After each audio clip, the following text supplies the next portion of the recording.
So today I got something a bit different for you, man. See, this one here is not your average thing, you know what I mean? It's not for everyone.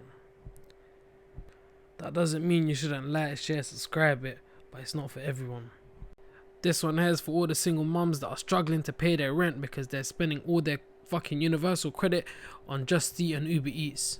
This one here is for all the youths that are working hard in school, coming home and getting fed fish fingers and mash.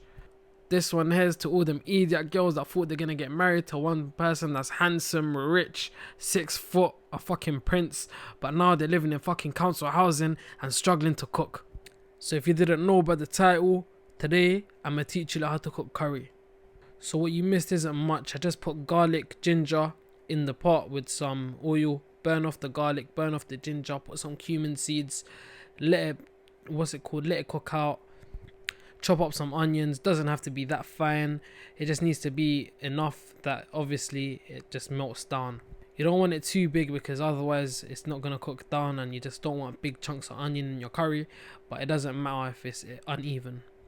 Here's me dashing it in. I think I'm Gordon Ramsay sometimes, but one-handedly dashing onions in, cooking with my other hand. That's why the camera angles are different. You see me, I'm doing a bit of everything, using a wooden spoon. That wooden spoon, copper wooden spoon, that thing will last you years and years and years. Get yourself some table salt. Any sort of salt will do, but really and truly you want fine salt. Put it in, it helps dissolve the onions. Put about, I don't know how much that is, probably about a tablespoon, teaspoon. If I'm honest with you, I don't even know the measurements, I just know by eye because I got it like that. But put it in, it helps dissolve the onions, break it down. Once you put the chicken in, it helps not moisturize, it helps make this chicken soft, helps tenderize the chicken. I don't know if that's true, but it definitely does it to mutton. So I'm gonna run with it with the chicken. So now I'm gonna just leave it at like a medium low heat. That's like a medium low heat. Yeah, put some tomatoes, cut some tomatoes, put it in. That's just gonna give it nice colouring. Tomatoes are definitely needed for a curry. Tomatoes and onions are probably a base of a curry. I think the more tomatoes you put, the more sweeter it's gonna be, sweet and tangier. But you definitely need about 2 tomatoes for this amount of curry. Well, you're gonna see how much I put in later on, but I don't even know the weights. You could use a pepper, bell pepper, any sort of color, green, yellow, red, whatever you have. To be honest, the pepper in itself doesn't really do anything, doesn't really add much flavor in because the flavors of the curry is so strong, but it just makes it look nice. It adds a bit more color to the curry. But you see, this one here is like Michelin chef. You have to put different colors, put different textures, put different, I'm trying to say, present it properly, but cannot complain. So now I'm gonna let this thing reduce in heat, cook down a bit, and just let it just dissolve, break down, you know what I mean? Sorry if the thing come a bit upside down here and there, but that's me trying to record one hand and the other. Now I got these little I don't know what they're called, beacons with the balls, the cinnamon and the bay leaves. If I'm honest with you, the reason why I don't know is because we just have it in our house and I know how to cook, I know what to put in it, but I just don't know what they're called because I've never went out and bought it. But you need to put that in because of it flavors, or it scents, I don't know what it does, it scents the onions, and it makes sure that, what I was told is that it makes sure that the chicken doesn't just smell like chicken. It gives the curry fragrance. It's an aromatic. You know what I'm trying to say? Aromatic? I think that's the right word. But basically that's what it does. It makes sure that the curry doesn't just smell like meat, if that makes sense. So if you put a meat curry, it doesn't smell like meat, it smells a bit like nice.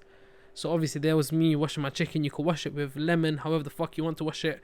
Me, I added some water into that because it got a bit dry. You want to make sure that you add water every now and then just to make sure, because it's going to reduce because of the heat. So here's me cutting down the potatoes. I thought I was strong enough, but I wasn't. Look at me struggling to fucking do that with a big boy fucking chefers. I'm struggling to cut it into half, but fuck it. Obviously I'm Bengali in it, and I got a bit hungry halfway through. Now there's me eating a fucking biran, but this thing here is like what is this? How do I explain it? Sticky rice. Eating it with my hands. You see, this is why us fucking South 8 Bengalis, yeah, we have fucking diabetes. I'm eating this shit for breakfast. Imagine eating rice, oily rice for breakfast. Look how oily it is for breakfast. These men have diabetes for a reason. So now let that thing cut down, or thingy down, add the little powders, add a bit of the powders. Obviously you can see how much I'm adding. I don't know if that's a tablespoon or a teaspoon. I'm guessing it's a teaspoon. You add 2 of them because I don't know if it's a teaspoon, tablespoon, I fucking don't know. So there's the chili, garam masala, curry powder and turmeric. You want to add one of to each ratio. Add like a quarter of turmeric. Add a tablespoon of, I don't know if it's a tablespoon, a teaspoon, a spoon of garam masala, a spoon of curry powder, and 2 spoons of chili. Well, depending on chili, how chili you like it. Really, you know what I'm trying to say, in our house we like spicy curry. I like spicy curry. If I'm cooking, I'm gonna definitely have it spicy. You can add the green chilies, but green chilies don't really do anything. We just add green chilies at the end to make it look pretty. It doesn't really actually add much flavor because it's not that spicy, a green chili in general. So there's my chicken. Obviously you want to add more salt if it's, the thing is, you want to add less salt because then you could taste it to salt by how you're cooking it, if that makes sense. I don't know how to word it, but you don't want it to be too salty. Basically at the end you don't want to have a salty curry. You want to have something that's less salt so you can add salt to it. So now that's me just cooking it down, letting it heat up. Chicken curry is a quick curry. It takes about hour and a half max.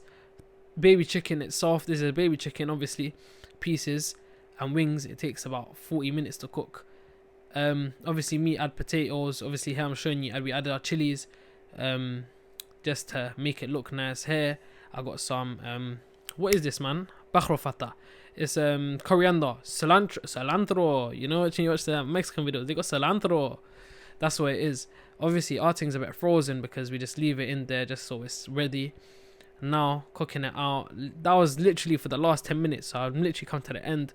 You have to make sure you add water every time, remember. You know what I'm trying to say? Here's my end result, but remember to add water every time at the end when it goes down. Add a bit of water. You want it to be just under the amount of chicken and potatoes you have. Potatoes and chicken is the best. You know what I'm trying to say? Look at my curry though. I done it properly, you know. Proper thing. Cannot complain.